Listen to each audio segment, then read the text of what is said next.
आज सेबी अदानी समूह की जांच से जुड़े दो बयान आए। एक सेबी ने सुप्रीम कोर्ट में दिया, दूसरा सरकार की ओर से आया। सेबी ने सुप्रीम कोर्ट को बताया कि 2016 से अदानी समूह के खिलाफ कोई जांच नहीं चल रही थी, जबकि सरकार ने ताजा बयान में कहा कि वे अपने उस बयान पर कायम है जिसमें उन्होंने संसद में कहा था कि अदानी समूह की जांच सेबी कर रहा है। सर, सेबी कह रहा है, सरकार नहीं कह रही, पूरा मामला क्या है? ये मामला अब अडानी समूह की जांच का पूरा मामला दो अलग अलग हिस्सों में जाकर दो सरकार के दो अलग अलग महकमों या नियामकों के बीच जाकर फंस गया। और ये बड़ी अजीबोगरीब स्थिति है जो कल सुप्रीम कोर्ट के सामने आई और आज उसके बाद सामने निकल कर आई।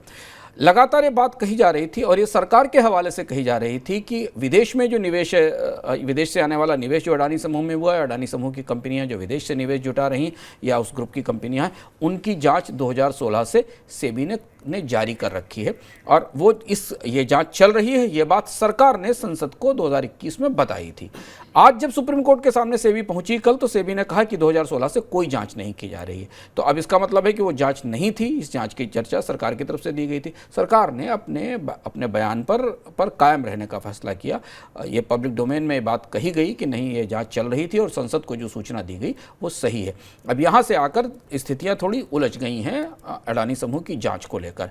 सुप्रीम कोर्ट में सेबी पहुँच चुकी है। सेबी का मानना है कि उसे 6 महीने का समय दिया जाए। सुप्रीम कोर्ट कितना लंबा समय देगा ये कहना मुश्किल है, क्योंकि पिछली सुनवाई में सुप्रीम कोर्ट ने जो ऑब्जर्वेशन दिया था, जो बात कही थी, उस हिसाब से उससे संकेत मिलता है शुभम कि शायद सेबी को बहुत लंबा समय नहीं दिया जाएगा। 2 से 3 महीने का समय और दिया जा सकता है सेबी को ये जांच पूरी करने के लिए।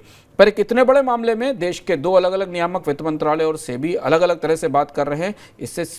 इससे अडानी समूह के अंदर जो हो रहा था या उसकी जो जांच है या जो मुद्दे हैं, उनको लेकर काफ़ी कन्फ्यूजन हुआ है। हालांकि ये ध्यान रखा जाए कि अभी जो जांच चल रही है इससे इसका कोई मतलब नहीं है। सर, ये क्यों कहा गया कि 2016 से कोई जांच नहीं चल रही थी? सेबी अभी जो जांच चल रही है वो तो जारी है, क्योंकि सेबी उसी के लिए समय बढ़वाने के लिए, उस जांच प्रक्रिया को थोड़ा लंबे समय तक चलाने की मांग करने गई है। 2016 की बात है जो बात निकल कर इस तरह से आई कि जब सुप्रीम कोर्ट में सेबी की जांच के लिए पिटीशन दिया गया।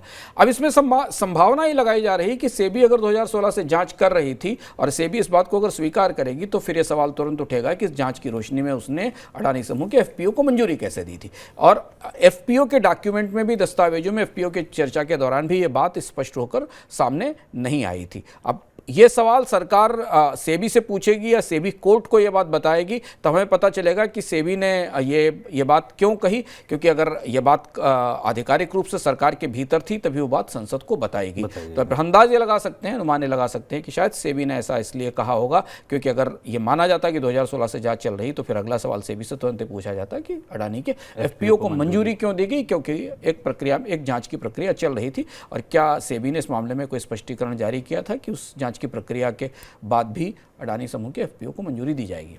सर, अब जो ये जांच चल रही है इसको लेकर किस तरीके की चुनौतियां बनती दिख रही हैं? शुभ, 2-3 घटनाक्रम एक साथ चल रहे हैं। एक तो ये कि सबसे बड़ी निगाहें इस बात पर होंगी कि सुप्रीम कोर्ट सेबी को कितना समय देता है, कितना सख्त होता है सुप्रीम कोर्ट जांच को लेकर, क्योंकि सुप्रीम कोर्ट की अपनी कमेटी की रिपोर्ट आ चुकी है और वो सामने रखी हुई है, उस पर निगाहें हैं सबकी। सेबी अगर 6 महीने का समय मांग रहा है, सुप्रीम कोर्ट उसमें डेडलाइन तय करके 2 या 3 महीने का समय दे देता है, तो उसकी रिपोर्ट सामने आने पर यह पता चलेगा। और ये 2-3 महीने में ही अडानी समूह को अपने लिए पूंजी जुटानी है। अडानी ने 21,000 करोड़ रुपए के आसपास की पूंजी जुटाने का कार्यक्रम अपने बोर्ड के सामने रखा है और शायद अडानी ग्रीन्स की तरफ से भी एक इक्विटी निवेश का और इन्वेस्टर्स को, जो इंस्टीट्यूशनल इन्वेस्टर्स, उनको हिस्सेदारी बेचने की प्रक्रिया शुरू होने वाली। अब इस पूरे घटनाक्रम के बीच में इंक्वायरी, जांच सेबी और अडानी समूह के अंदर क्या हो रहा था देश के भीतर और देश के बाहर, वो काफ़ी निर्णायक बिंदु के करीब पहुंच रही है। और इसलिए यह घटनाक्रम हमें बाजार में अडानी समूह को लेकर तमाम सतर्कता, उतार चढ़ाव और शेयरों पर दबाव बनते के रूप में दिखाई दे रहा है।